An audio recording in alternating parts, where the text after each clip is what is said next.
Aujourd'hui, nous allons aborder un cas tragique survenu à Londres en 2011.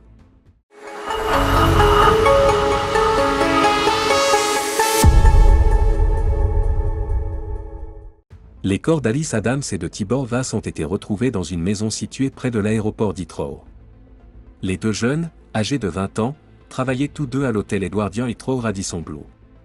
Alice, résidente locale, vivait à environ 6 km de l'hôtel. Elle avait commencé son emploi 3 semaines auparavant et était rapidement devenue amie avec ses collègues, notamment Tibor Vass. Tibor, né et élevé à Budapest, en Hongrie, était le deuxième enfant de ses parents et avait une sœur cadette, Isabella. Tibor avait une passion pour la musique et savait jouer presque tous les instruments, son préféré étant le piano. Il enseignait à sa sœur à jouer et ils chantaient souvent ensemble. Après le décès de leur père en 2007, Tibor et sa famille ont eu du mal à se remettre. Il passait énormément de temps avec sa sœur et assumait un rôle à la fois de frère et de figure paternelle. À l'âge de 15 ans, il a commencé à travailler à plein temps pour alléger la situation financière de sa mère. En 2008, il a tenté d'entrer à l'université de Budapest dans l'espoir d'obtenir un diplôme qui lui permettrait de mieux soutenir sa famille. Cependant, il n'a pas été accepté. En 2009, après plusieurs tentatives infructueuses, Tibor a parlé à sa mère de l'idée de partir en Grande-Bretagne pour trouver un emploi. Sa mère a soutenu cette décision, et en juillet 2010, Tibor a déménagé à Londres. Il a commencé à travailler à l'hôtel Radisson Blu d'Edwardian Heathrow. Bien qu'il soit heureux de son travail, il n'a pas abandonné son rêve d'étudier.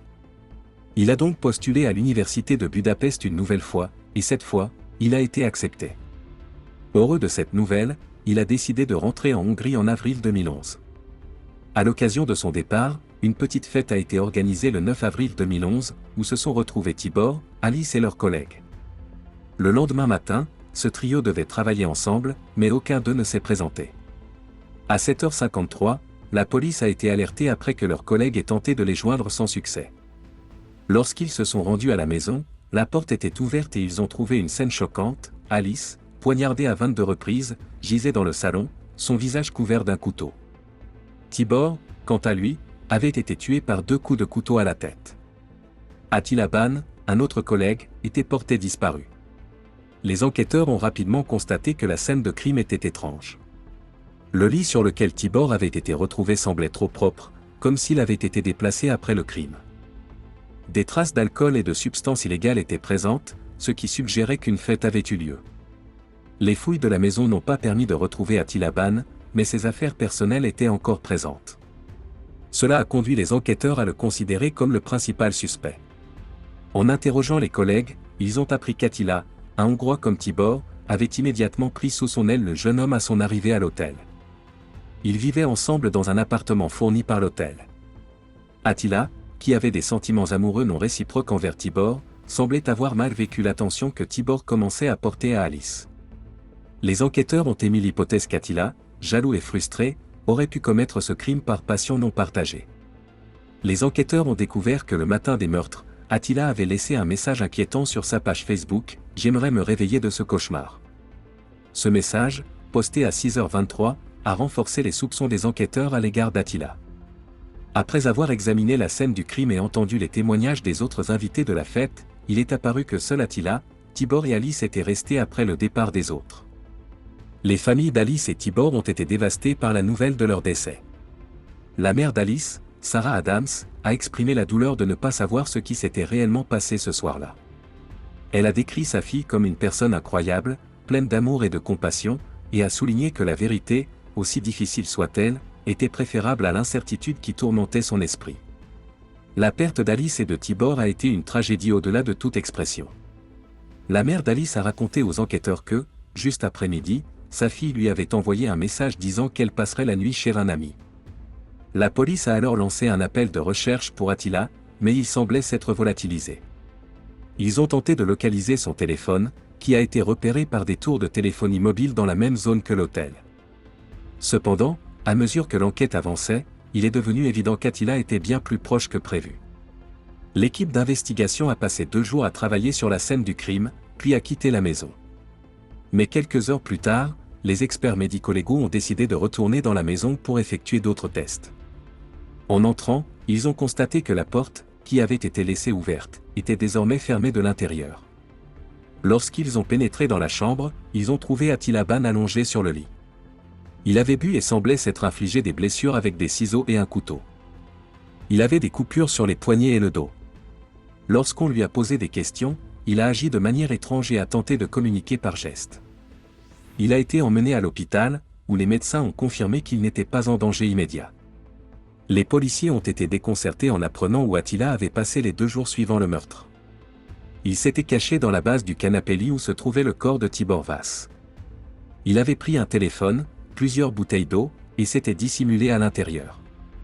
Quand les policiers ont inspecté la scène, Attila était là, écoutant et observant à travers les trous qu'il avait fait dans le canapé. Attila Ban a été arrêté comme principal suspect. Le procès a débuté le 9 juillet 2012, et pendant celui-ci, des détails terrifiants ont émergé. Le procureur a révélé que, lors de la fête précédant les meurtres, il y avait eu une interaction sexuelle entre les 3 individus, car des traces de l'ADN de Tibor et d'Attila ont été retrouvées sur la poitrine d'Alice. Attila a affirmé qu'il se souvenait de la soirée et de l'ambiance entre eux, mais qu'il n'avait aucune idée de ce qui s'était passé ensuite. Il a dit qu'il ne réalisait pas l'ampleur de son acte jusqu'à ce qu'il se réveille le matin et découvre les corps d'Alice et de Tibor. Après cette prise de conscience, il a tenté de se suicider, mais n'y est pas parvenu. Il a alors mis Tibor sur le lit, et, réalisant que la police finirait par les rechercher, s'est caché dans la base du canapé-lit. Attila a également posté un message sur sa page Facebook quelques heures avant que les corps ne soient retrouvés. À 6h23 du matin, il écrivait « J'aimerais me réveiller de ce cauchemar ». Les enquêteurs ont été frappés par ce message, et ont conclu qu'Attila Ban était impliqué dans le meurtre de ses 2 collègues. Ils ont également relevé le fait qu'Alice avait été poignardée à 22 reprises et que Tibor l'avait été à 2 reprises. Le procès a mis en lumière la relation possessive et jalouse qu'Attila entretenait avec Tibor. Quelques jours avant les meurtres, Attila avait montré une forme d'agressivité envers Tibor après que ce dernier ait pris une photo dans laquelle Attila n'était pas présent. Le crime semble avoir atteint son apogée après qu'Attila ait appris que Tibor avait été accepté à l'université en Hongrie et devait partir à la fin du mois.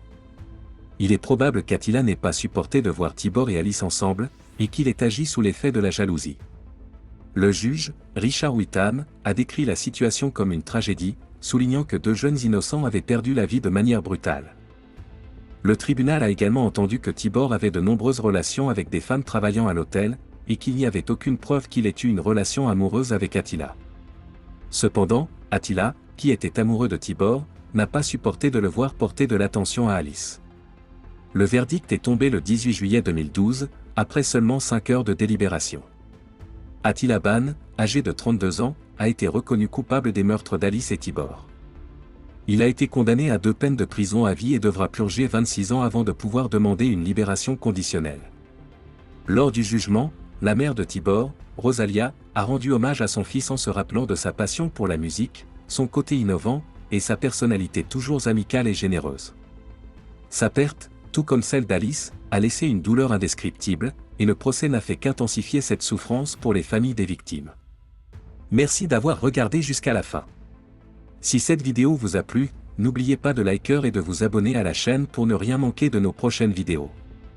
Activez la cloche de notification pour être alerté dès qu'une nouvelle vidéo est publiée. Et surtout, laissez un commentaire pour partager vos pensées ou poser vos questions, je serai ravi de vous répondre. À très bientôt pour de nouvelles aventures. Prenez soin de vous et à la prochaine.